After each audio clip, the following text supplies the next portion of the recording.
রাজবাড়ীর দৌলতিয়া ফেরিঘাটে পন্টনে ওঠার সময় যাত্রীবাহী সৌহার্দ্য পরিবহনের একটি বাস নিয়ন্ত্রণ হারিয়ে পদ্মা নদীতে তলিয়ে যাওয়ার ঘটনায় এখন পর্যন্ত ২৫ জনের মরদেহ উদ্ধার করা হয়েছে। শুধু এই একটি ঘটনায় নয়, গোটা দেশের মানুষেরই ঈদের আনন্দ এবার শোকে পরিণত হয়েছে। ঈদযাত্রায় গোটা দেশে এবার ৪০০ জনের বেশি মানুষ দুর্ঘটনায় প্রাণ দিয়েছে। সরকারের পক্ষ থেকে সড়কে শৃঙ্খলা ফেরাতে প্রয়োজনীয় উদ্যোগ নেওয়া হয়নি। পাশাপাশি পরিবহন মন্ত্রী রবিউলের অসংলগ্ন কথাবার্তা চালকদের আরও বেপরোয়া বানিয়েছে। সাধারণত অনেক ড্রাইভাররা আছেন যারা নেশা করতে পছন্দ করেন। নেটিজেনদের দাবি, ইতিহাসে এবারই প্রথম ড্রাইভাররা নিজেদের গোত্রের কাউকে মন্ত্রী হিসেবে পেয়েছে। অর্থাৎ মন্ত্রী নিজেই সবসময় নেশাগ্রস্ত থাকেন। মানে গাঞ্জা খেয়েই কুল পায় না, সড়কে শৃঙ্খলা ফেরানো নিয়ে কাজ করব কখন। ঈদের সময় মন্ত্রী বলেছিলেন, এবারের ঈদযাত্রা স্বস্তিদায়ক হয়েছে। ঈদে বাড়তি ভাড়া নয়, বরং কম ভাড়া নেওয়া হচ্ছে। যাত্রীদের অভিযোগ অনেক কম, তবে গলাবাজিতে যে কাজ হয় না, মন্ত্রী তা হাড়ে হাড়ে টের পাচ্ছেন। ধারণা করা হচ্ছে খুব শীঘ্রই মন্ত্রী রবিউলের বিরুদ্ধে আন্দোলনে নামবে দেশবাসী। উল্লেখ্য, রোড সেফটি ফাউন্ডেশনের নির্বাহী পরিচালক সাইদুর রহমান বলেছেন, ১৭ মার্চ দুপুর থেকে ২৬ মার্চ দুপুর পর্যন্ত ৯ দিনে অন্তত ৩৫০টি সড়ক দুর্ঘটনায় কমপক্ষে ৪০০ জন নিহত হয়েছেন। এই সংখ্যা একেবারেই প্রাথমিক। ঈদের ছুটির কারণে অফিস বন্ধ রয়েছে, অনেক তথ্য এখনও পাওয়া যায়নি। স্বাভাবিক কার্যক্রম শুরুর পর আরও অনেক তথ্য আসবে, তখন বলা যাবে প্রাণহানির প্রকৃত সংখ্যা কত। তবে যে আভাস মিলছে তাতে প্রাণহানির রেকর্ড হতে পারে এবারের ঈদযাত্রাই। গত বছরের ঈদ উল ফিতরের ছুটি ছিল ৯ দিন, ২৮ মার্চ থেকে ৫ এপ্রিল পর্যন্ত। সেবার সরকারি হিসাবে ১৪৬ জন নিহত হন। এবার সেই সংখ্যা ৩ গুণ বৃদ্ধি পেয়েছে। যাত্রী কল্যাণ সমিতির মহাসচিব মোজাম্মেল চৌধুরী বলেছেন, ঈদের ছুটির পর কর্মস্থলে ফেরার পথে দুর্ঘটনা ও প্রাণহানি বৃদ্ধি পেয়েছে। কারণ ঈদের আগে সরকারের যে নজরদারি এবং আইনশৃঙ্খলা বাহিনী যে কঠোরতা সড়কে ছিল, তা ঈদের পর দেখা যায়নি। এই ধারা অব্যাহত থাকলে এবং সরকার কঠোর না হলে নিশ্চিতভাবেই এবারের ঈদযাত্রায় প্রাণহানির রেকর্ড হবে। কিন্তু প্রশ্ন হচ্ছে, সরকার কঠোর হবে কিভাবে? মন্ত্রী নিজেই মনে করেন ঈদযাত্রায় স্বস্তিদায়ক হচ্ছে। সাইদুর রহমান বলেন, ২৮ মার্চ পর্যন্ত পরিস্থিতি আরও পরিবর্তিত হতে পারে। এবার ট্রেনে দুর্ঘটনা অতীতের তুলনায় বেশি। জ্বালানি সংকটের কারণে মোটর সাইকেলের ব্যবহার না কমলে দুর্ঘটনা আরও বৃদ্ধি পেত। অধিকাংশ দুর্ঘটনায় ব্যাটারি চালিত রিকশায়, ইজি বাইক, অটোরিকশা সহ সড়কে চলাচল নিষিদ্ধ যানবাহনের সংশ্লিষ্টতা রয়েছে।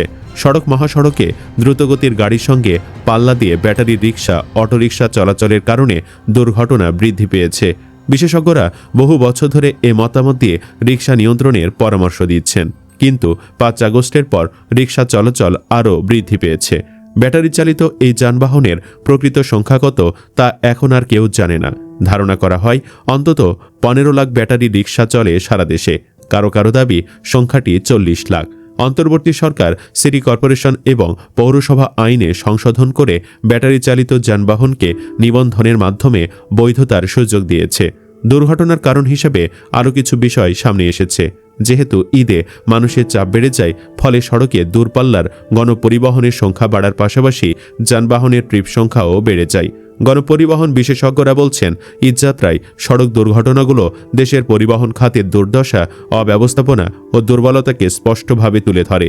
এসব দুর্ঘটনার পেছনে নানা কারণ থাকলেও চালকদের নির্ঘুম ড্রাইভিং ও শারীরিক ক্লান্তিকেও অন্যতম প্রধান কারণ হিসেবে চিহ্নিত করা হচ্ছে। ঢাকা থেকে খুলনাগামী ফাল্গুনী মধুমতি পরিবহনের একটি এসি বাসের নিয়মিত চালক মোহাম্মদ ইব্রাহিম শেখ। বছরের অন্যান্য সময়ে তিনি সপ্তাহে ৪ থেকে ৫ দিন ডিউটি করেন। যদি একদিন ও এক রাত টানা ড্রাইভিং করেন, তাহলে পরবর্তী অন্তত একদিন, এক রাত বা ২ দিন বিশ্রামে থাকতে হয়। কিন্তু ঈদযাত্রায় ট্রিপের সংখ্যা বেড়ে যাওয়ায় এবং চালকের সংকট থাকায় এবারের ঈদের প্রথম ধাপে তিনি টানা ৩ দিন ডিউটি করেছেন। এই দূরপাল্লার বাস চালক বলেন, ঈদের আগের ৪-৫ দিন আমাদের ডিউটি অনেক বেড়ে যায়। বিশেষ করে শেষ ৩ দিন খাওয়া ঘুমেরও সময় থাকে না। এমনও হয়েছে ঢাকা থেকে যাত্রী নিয়ে খুলনায় পৌঁছে ড্রাইভিং সিট থেকে নামার সুযোগ পাইনি, আবার ঢাকার উদ্দেশ্যে রওনা হয়েছি। এভাবে ৪ থেকে ৬টি ট্রিপ দিলেও ঠিকমতো বিশ্রাম পায়নি। তিনি আরও বলেন, মাঝে মধ্যে খালি গাড়ি নিয়ে ফেরার সময় কিছুটা পথ হেলপার গাড়ি চালায়, তখন একটু ঘুমিয়ে নেওয়ার চেষ্টা করি, তবে সেটাও সবসময় সম্ভব হয় না। পরিবহন বিশেষজ্ঞদের মতে ঈদ উপলক্ষে মহাসড়কে যানবাহনের সংখ্যা বাড়ানো হলেও তা বিপুল যাত্রীর চাপ সামলাতে যথেষ্ট নয়, ফলে যানবাহনের ট্রিপ সংখ্যা বাড়াতে হয়। বছরের অন্যান্য সময়ের তুলনায় ঈদের আগে ও পরে ট্রিপ সংখ্যা দ্বিগুণেরও বেশি বেড়ে যায়, কিন্তু এই বাড়তি চাপ সামলাতে চালক বা সহকারীর সংখ্যা বাড়ানো হয় না। আন্তর্জাতিকভাবে একজন চালকের শারীরিক ও মানসিক সুস্থতার কথা বিবেচনা করে সাধারণত টানা 4 ঘন্টা ড্রাইভিংয়ের পর অন্তত 4 ঘন্টা বিশ্রামের বিধান রয়েছে, কিন্তু আমাদের দেশে ঈদযাত্রায় অনেক চালক ও সহকারী টানা 3 থেকে 4 দিন পর্যন্ত নির্ঘুম থেকে কাজ করেন। ফলে গাড়ি চালানোর সময় তারা মনোযোগ হারিয়ে ফেলেন, যা দুর্ঘটনার ঝুঁকি বাড়িয়ে দেয়।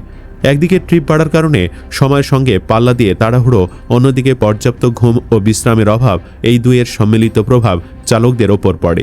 বিশেষজ্ঞরা আরও বলেন, ঈদযাত্রায় সড়ক দুর্ঘটনার পেছনে মিশ্র পরিবহন ব্যবস্থাও বড় ভূমিকা রাখে। দ্রুতগতির দূরপাল্লার যানবাহনের সঙ্গে কম গতির 3 হুইলার, মোটর বাইক ও ইজি বাইকের সংখ্যা বেড়ে যাওয়ায় ঝুঁকি বৃদ্ধি পায়। পাশাপাশি যাত্রীর চাপ সামাল দিতে অনেক ফিটনেসবিহীন যানবাহন সড়কে নামানো হয়। অনেক ক্ষেত্রে নগর পরিবহনের বাসও মহাসড়কে চলাচল শুরু করে, যা দুর্ঘটনার ঝুঁকি আরও বাড়ায়। বাংলাদেশ প্রকৌশল ও প্রযুক্তি বিশ্ববিদ্যালয়ের নগর ও অঞ্চল পরিকল্পনা বিভাগের শিক্ষক ও সাবেক বিভাগীয় প্রধান এবং বাংলাদেশ ইনস্টিটিউট অব প্ল্যানার্সের সাধারণ সম্পাদক অধ্যাপক ডক্টর মোহাম্মদ মুস্তেউদ্দিন হাসান বলেন, আমাদের দেশে অবকাঠামোগত উন্নয়ন হলেও গণপরিবহন ব্যবস্থাপনায় তেমন উন্নতি হয়নি। যানবাহন আধুনিক হলেও ব্যবস্থাপনা ও পরিচালনায় আগের দুর্বলতা রয়ে গেছে, যা ঈদযাত্রায় দুর্ঘটনার মাধ্যমে স্পষ্ট হয়। তিনি আরও বলেন, উন্নত দেশগুলোতে একজন চালক নির্দিষ্ট সময় পর দায়িত্ব অন্য চালকের কাছে হস্তান্তর করেন এবং পর্যাপ্ত বিশ্রাম নেন, কিন্তু আমাদের দেশে ব্যয় কমানোর জন্য অনেক ক্ষেত্রে একজন চালক দিয়েই সব ট্রিপ পরিচালনা করা হয়। ঈদের সময় এ সমস্যা আরও প্রকট হয়। অধ্যাপক মুস্তেউদ্দিন মনে করেন, ঈদযাত্রা নির্বিঘ্ন করতে বিভিন্ন পেশার ছুটি ভিন্ন সময়ে নির্ধারণ করা একটি ইতিবাচক পদক্ষেপ। প্রয়োজনে পোশাক শ্রমিকদের ছুটি আরও আগে দেওয়া এবং কাজে ফেরার সময় বাড়ানো হলে পরিবহন ব্যবস্থার ওপর চাপ কমানো সম্ভব। তিনি বলেন, সড়ক দুর্ঘটনা রোধে শুধু ঈদের সময় নয়, সারা বছর পরিবহন ব্যবস্থায় শৃঙ্খলা আনতে হবে। দক্ষ চালক নিয়োগ, তাদের কর্মঘণ্টা নির্ধারণ, শারীরিক ও মানসিক সুস্থতার বিষয়টি নিশ্চিত করা জরুরি। পাশাপাশি মহাসড়কে চলাচলকারী যানবাহনের ফিটনেস কঠোরভাবে পরীক্ষা করতে হবে। গণপরিবহন বিশেষজ্ঞ ও বুয়েটের পুরকৌশল বিভাগের অধ্যাপক ডক্টর এম শামসুল হক বলেন, ঈদ এলেই সবাই সড়কের অবস্থা নিয়ে চিন্তিত থাকেন, কিন্তু যানবাহনের ফিটনেস ও ব্যবস্থাপনার বিষয়টি ততটা গুরুত্ব পায় না। অথচ অনেক দুর্ঘটনা ভালো সড়কেই ঘটে, যা প্রমাণ করে সমস্যা সড়কে নয়, যানবাহন ও ব্যবস্থাপনায়। তিনি আরও বলেন, সড়ক উন্নয়নের পাশাপাশি যানবাহনের ফিটনেস ও সঠিক ব্যবস্থাপনার দিকে জোর দিলে সড়ক দুর্ঘটনা অনেকাংশেই কমানো সম্ভব। পরিশেষে ঘুরে ফিরে সমস্ত দায় সরকারের ওপরেই বর্তায়, কারণ গত কয়েক বছরের তুলনায় মন্ত্রীদের জবাবদিহিতা কমেছে কয়েক গুণে। ফলে চালক আর পরিবহন মালিকরাও অনেকটাই বেপরোয়া হয়ে উঠেছে। সুপ্রিয় দর্শক, পরিবহন মন্ত্রী রবিউলের পদত্যাগ চান কিনা? কমেন্ট বক্সে ইয়েস বা নো লিখে জানিয়ে দিন আপনার মতামত। ভিডিও ভালো লাগলে লাইক দিন এবং চ্যানেলটি সাবস্ক্রাইব করুন। ধন্যবাদ।